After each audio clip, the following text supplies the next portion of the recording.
1. Here we go. Welcome back to Nick Lenz's Comic Corner, Classic Lesser Known Classics.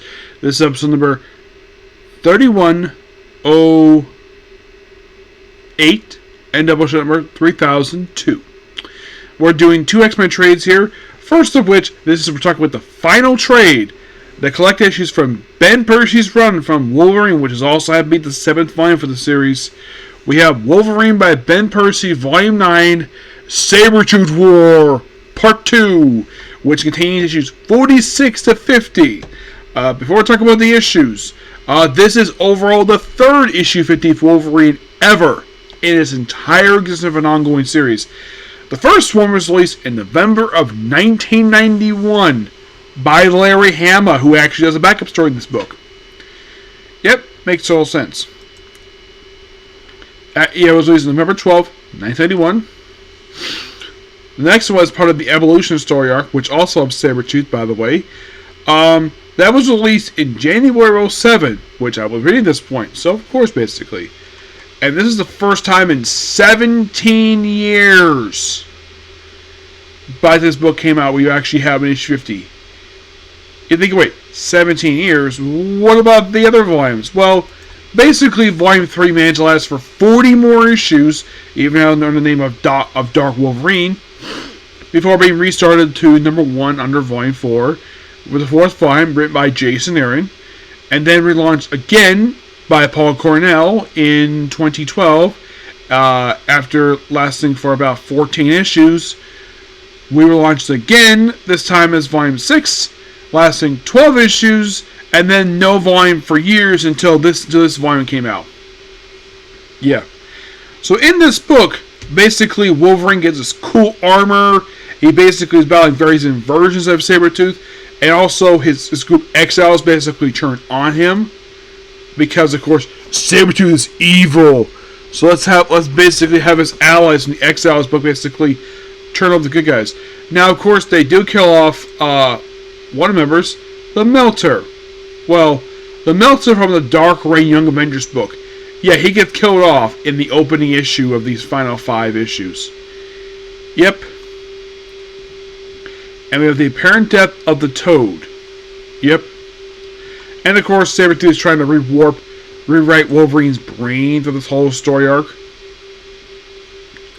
Then they kill off in issue number 46 to kill off the Savage Sabretooth, the one who is a female Sabretooth, who is a beautiful woman, instead of having sideburns. Yeah, who debuted in the final issue of Sabretooth and the Exiles, gets killed off in this book because the co-writer of the book wrote this book too. Yep. And I believe she got killed by Laura. Yes, though the duplicate of her. And then we had the Phoebe Cuckoo, have her join X-Force in issue 46. Because, of course, she's still in love with Quinn Quintire. The relationship with that one.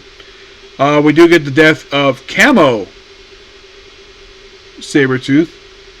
Yeah, he debuted at the start of the storyline. And he gets killed off in the penultimate issue.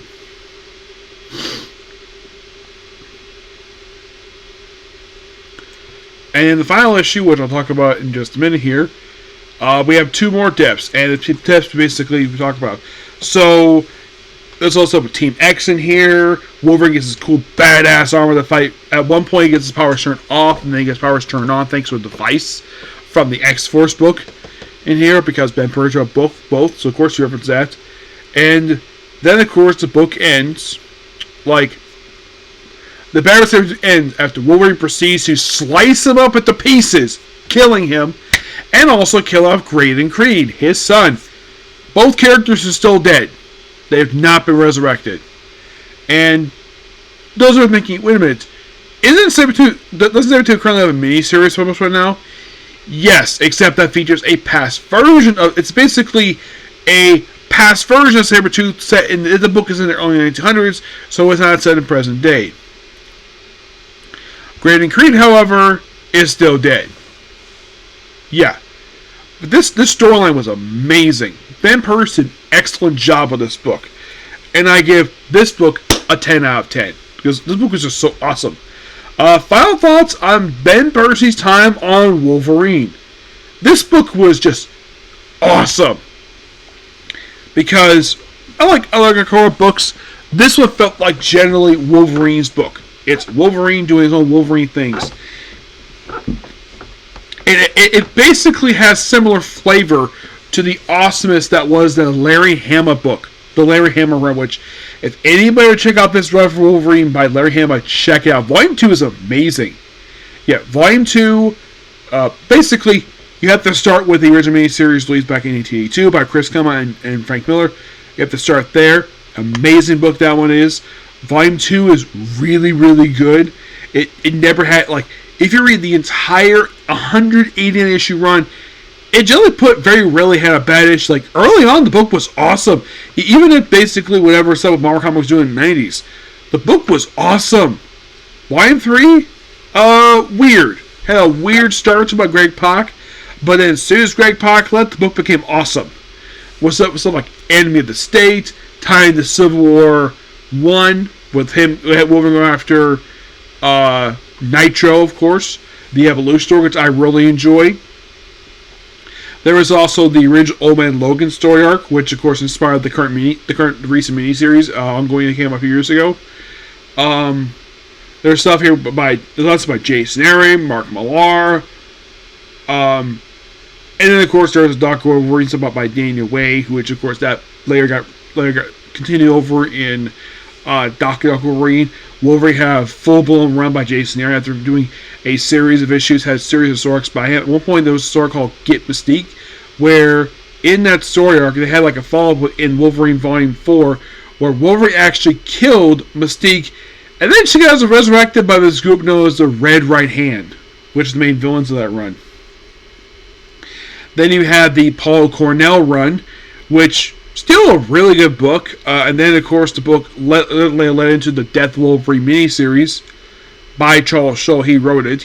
Paul Cornell had nothing to do with it. Charles Shaw wrote it, and of course he died, stayed dead for a few years, came back in Marvel Legacy, and then for some reason, like when Marvel brought him back, they decided not to give him an ongoing series right away because you would think Wolverine, uber popular character in Marvel Comics, give him an ongoing. Nope. What did Marvel do when they brought him back? Gave a handful of one-shots and a feature Marvel presents, except that one was a reckoned being also Universe Wolverine. And then it took until the Krakoa era to finally give him an ongoing series. And it was really good. Yes, Ben Percy himself did an excellent job with this book. Heck, this book even had, like, the book was only involved with, like, here's the weird thing. Only 3 crossovers.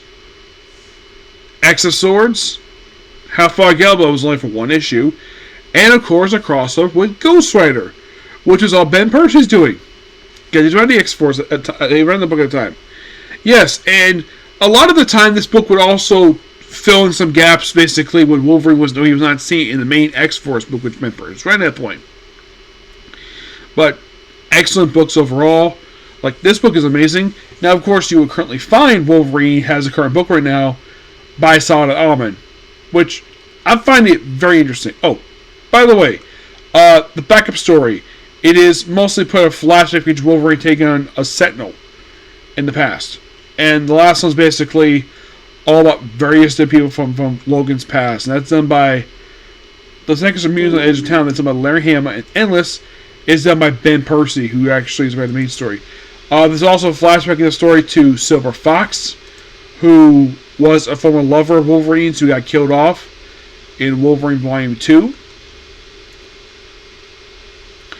Now, as for Ben Percy himself, what book is he right now? I believe he's writing Helverine, the one featuring Daken. Yes, I believe that's the only book I think he's currently writing right now. Let's see. Well, he also did the Predator vs. Wolverine. I need to review that soon. Well, he's doing Helverine. So what's left to review for him? Because I already did X-Force, Wolverine, Ghost Rider. I did all these books. So what's left to go for him right now? Well, there is the Longest Not Long adaptation book. Yes. There is a story from Marvel Presents he wrote, which Book of Dreams. This was a Moon Knight book. I don't know if it's a collector or not. So we just have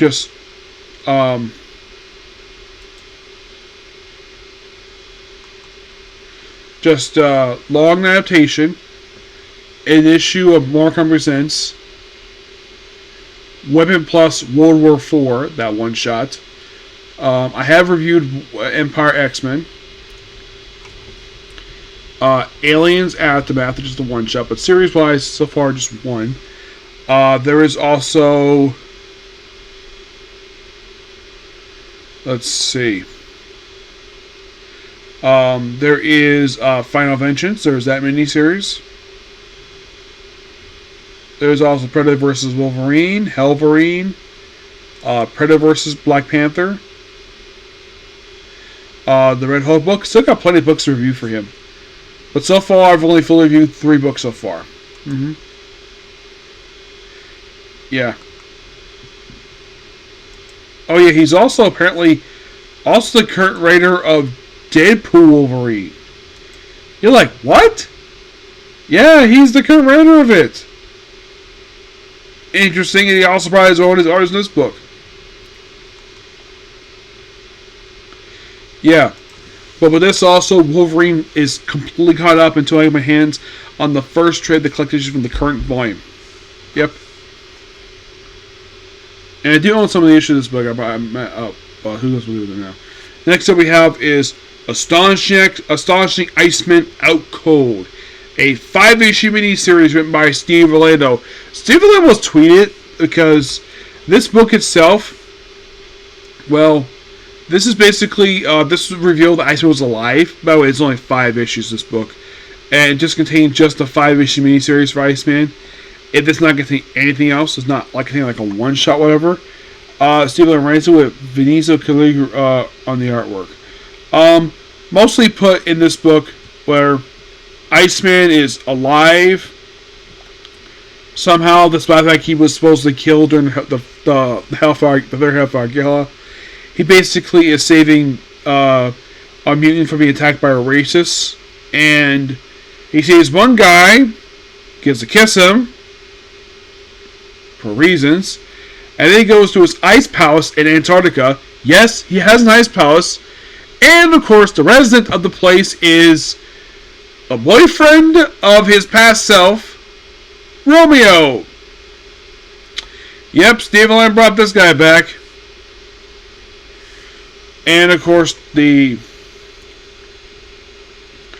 also got multiple clones of himself here. And of course, he has to do with Nimrod. Yes, at one point in the book, these two do sleep together, which, whatever, moving on. So, everybody's witnessing this also.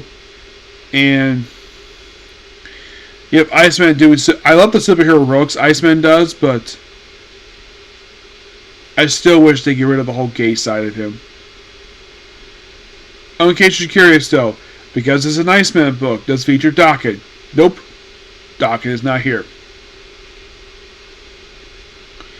So, most of it just Iceman being a solo superhero, fending off against various threats. At one point, basically, we have...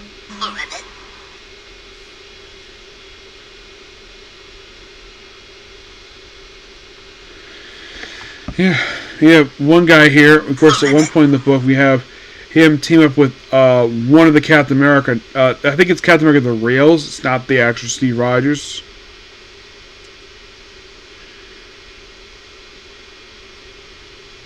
If I say one guy from Racist who actually finds his ice palace, and the other kill is Romeo. And then at one point we have Spider-Man show up in the book. Yes, because still gotta do. Spider-Man is Amazing Friends. Yep. Oh yeah, and also this is when we have people controlled by Warlock. This kind of ties in with some with Dead X-Men stuff here. So you're thinking, Iceman's here with Spider-Man. Where's Firestar? Good question. So they of course hang out, and of course they do the whole. Yeah, and of course we have the Vulture here because, well, this is still Fall of X, and This is around the same period of time as the, I would say mostly put the Uncanny Spider-Man book and a little bit of Dark X-Men. Yes. So I would say these two books can take place close to the period of each other.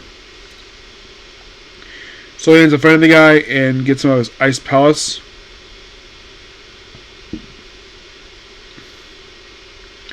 He beats him.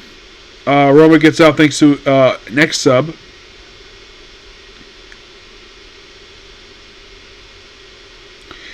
And then of course basically like look like Romeo basically just back in New York to see you later, Bobby. And book says Iceman return. So you think, okay, where's Iceman return after this?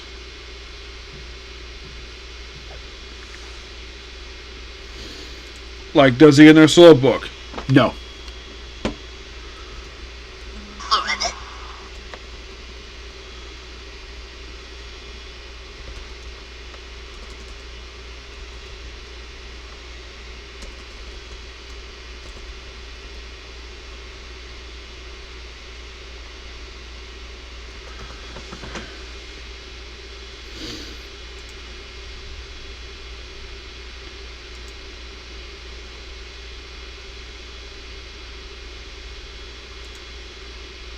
Oh, the guys referred to as one guy here, Mr. Clean does. So, is there any depths of these issues? Well, Iceman gets resurrected here, obviously. So, we do have a cameo here by Madeline Drake. Who's that? Iceman's mom.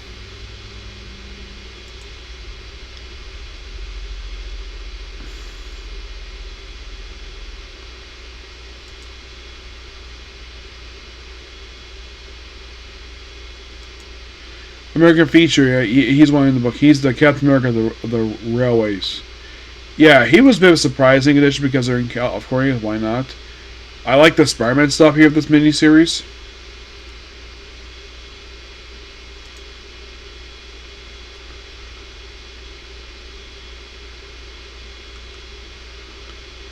But there is a death in this miniseries. Yes.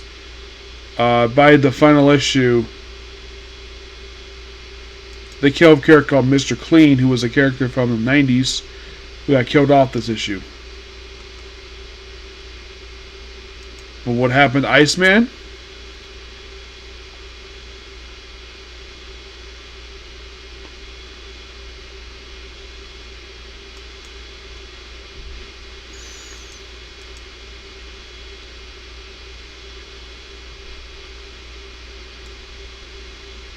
Like, is he featured in any book right now? Well, after this book wrapped up, his appearances were very sporadic. Okay, so he was added to the cast of Exceptional X-Men. Yes. That's pretty much what we can find him nowadays, is an Exceptional X-Men. This ongoing series.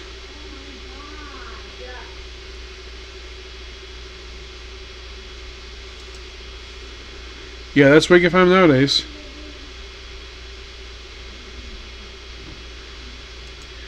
Yeah. He was also featured in X-Men Hunted Omega.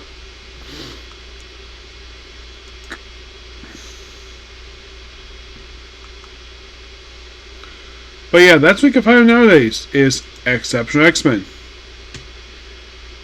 I guess because Eve Ewing wanted him in the book, so it wouldn't feel like a mostly girls book. Possibly.